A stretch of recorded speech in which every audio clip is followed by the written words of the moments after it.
This last week, MetaQuest finally offered the MetaQuest Plus subscription that we've been hearing teasers about and seeing little bits about. This is a new VR subscription service that you can pay $7.99 a month. $1 for the first month is an introductory offer, or $59.99 annually, which saves you about 37%. It gives you access to 2 games. Meta picks out these games each month, and as long as you keep that subscription service, you get those games. This has already been compared a lot to subscriptions like PlayStation Plus, where you get 2 free games a month, and as long as you keep it, you get those games free. But unlike PlayStation, you don't need MetaQuest Plus to play online or anything like that. This is just a gaming subscription service. This is really targeted at people new to VR or buying a headset new, because some of the games already that we know about, like Walkabout Mini Golf, Pistol Whip, Pixel Rip 1995, are games that a lot of VR owners already own, so it wouldn't make as much sense to pay for this subscription if they already have the games. But for someone new to VR, think about paying $59.99 for a year, getting 24 games, and especially if they continue to pick some of these good, big, well-known titles like Walkabout Mini Golf. A lot of questions have already arisen, people asking, well, what if you already own the game? Sadly, like PlayStation Plus, if you already own the game, well, you own the game forever, even if you get rid of MetaQuest Plus, but you may have the game just like on PlayStation Plus. I've owned games multiple times that have become free later on. People asking, are we going to start having to pay for multiplayer? There doesn't seem to be any sign of that. Meta hasn't said anything about it, and that's not a popular issue, I feel like, with most modern consoles, and we've never seen it in VR, so I truly don't expect that. It would be a surprise and a very unpopular move if that happened. This is going to work with Quest 2, Quest Pro, and is even forward compatible with Quest 3, and I imagine this will get a much bigger push when Quest 3 launches, especially if that time they make the backlog of titles available, although there hasn't been no news yet if that would happen. Although gifting games has been possible on MetaQuest for a long time, now gift cards for the actual Quest Store are rolling even further. We saw these launch in the USA back in October of last year, but now we're seeing these go to UK, Canada, Ireland, Germany, France, Japan, a lot more places, giving people a lot more options. If they have a Quest and a distant family member wants to buy them a gift, they can buy them a gift card now. This is nice because it makes it easier to get those games, and it's a lot easier to do giveaways with things like these. You can actually give anybody that instead of having to have their Oculus username, get the exact game they want gifted to them, wait for them to accept it. This is something we've seen standard all across the gaming industry, and it's nice to see Oculus, Meta, whatever you want to say, catching up, having this out there and making them worldwide. I will say personally, it can be very difficult, especially with things like Steam gift cards, to get them in the exact right currency and for the right country. I've ran into that problem before, so I'm excited to see you can now do this with Oculus, and it looks like it's going to be less complicated than some of the other services. The Apple Vision Pro has already made a huge stir in the tech industry and especially the VR industry, and as we're getting closer looks at the headset, more and more details about the future of it are becoming clear. One of which is that it looks like this will support Apple's massive third-party accessory ecosystem. This is great news, as a lot of people have already been critical of the fact that the new head strap doesn't have any sort of battery built in. You have to run a wire to a battery separately, but the head strap itself can be very easily snapped on and off from the headset, and that makes me think about the possibilities of adding battery packs directly to the back of your head. It is extra weight, but as people have been saying, this headset already is kind of heavy on the front, especially because they chose to use metal instead of plastic to give it a premium feel. This means we could try to balance that out by putting the weight up on the back of your head and hopefully get some bigger battery packs that could also give us more time. Granted, that is a lot more weight. The face pad itself is magnetically attached, which means also if that face pad isn't the most comfortable for you or not something you're wanting to use, if you're using this for fitness or something sweaty, it just has magnetic attachment points, meaning we could see a lot of different options for face pads too. Of course, Apple already told us that Zeiss, they partnered up with them to make prescription lenses, but they will be spendy, as we've seen so far, and so it's possible that other companies that we've seen, like Rollout,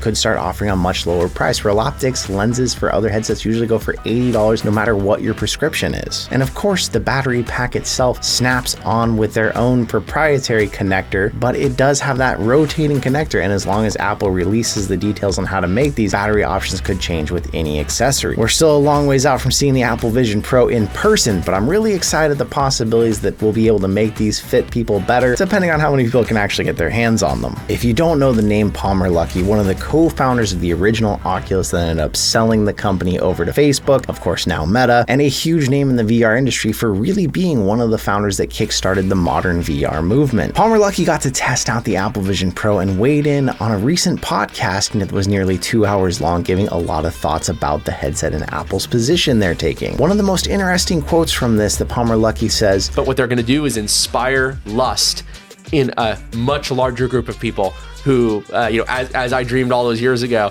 see VR as something they desperately want before it becomes something they can afford. Palmer Luckey also saying that basically Apple is taking the approach that he expected Apple to take, going after a high-end market and making the price very unapproachable so that it gets people wanting it before they can afford it. This is a much different approach than what we've seen from Meta and other companies. They're trying to make it really affordable and then convince people they need to buy it. This is making it so people can't buy it and then wanting it to where when they drop the price, then people will buy in. It's a really interesting perspective to hear about from someone so ingrained into the industry because it's such a different approach, but it is something we've seen Apple do a lot with previous products. They bring them in at very high prices, they make people really want them, and then they eventually make something that more of the masses can actually afford. Luckey also mentioned about how he thought a battery pack for the headset was actually the right move to do, and in the early years at Oculus when they were looking at doing standalone VR, he was for having the batteries not inside of the headset. This is something a lot of us can agree, having the battery in the front of the headset where all the weight already is can really add to that front feeling, pulling down on the front of your face. But as we've seen with more battery straps that add batteries to the back, it helps give you that balance. And if you could choose a headset that never had the battery up front, it would be a lot lighter and more balanced all around. There's a full 2-hour podcast or a shorter 15-minute clip where Palmer Luckey was talking about this. I'll leave links to those in the description if you want to really dive in and listen to it. It's an interesting listen to hear all these perspectives on it. Definitely has me feeling excited about the future that Apple's trying to create in this segment of the market. Layoffs and cancellations have been plaguing the tech industry for a while, and it's gotten even into the VR and AR space even as a new up-and-coming growing space. This trend seems to potentially be continuing with Niantic, creators of Pokémon Go, really popular AR app. They're laying off 230 people as the NBA and Marvel AR games have been canceled. This comes with the Pokémon Go developer closing their entire Los Angeles studio. We've seen slowdown in a lot of the tech industry, especially as we've come out of the pandemic, that actually showed huge surges of sales, and it looks like there's a downturn even though a lot of companies are still seeing their profits are higher since pre-pandemic. It's tough news when we see anything about more layoffs, especially in the part of the industry that we're really interested in. Hopefully, as more new game developers are coming, more headsets are coming out, though, people will be able to be offset by those fine new jobs still in the industry that they're in, potentially offsetting some of these losses in the AR mobile gaming market. Pokemon Go creator is also launching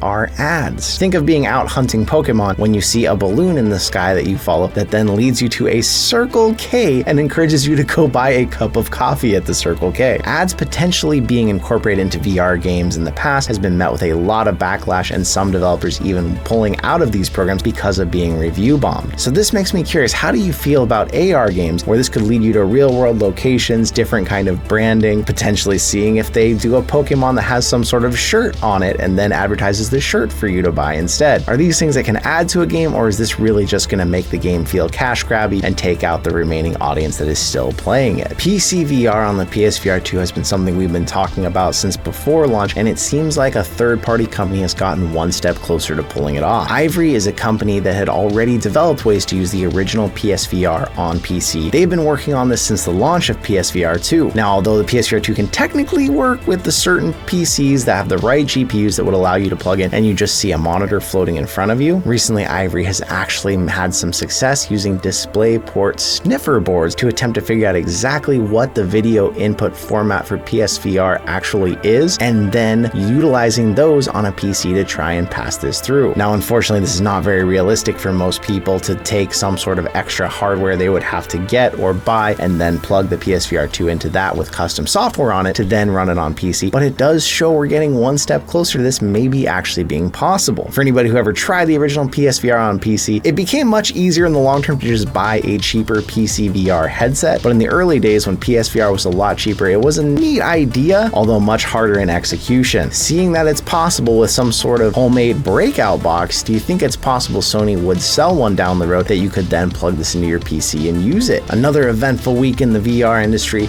We got a lot coming up and a lot more to talk about as time goes on, but what out there has you interested? What is going to be your next headset? I'd love to know in the comment section. Obviously, the Quest 3 is top of mind for me, and if I can somehow get my hands on an Apple Vision Pro after that, that would be phenomenal to check that out. But let me know what you're thinking, and I will see you in another reality.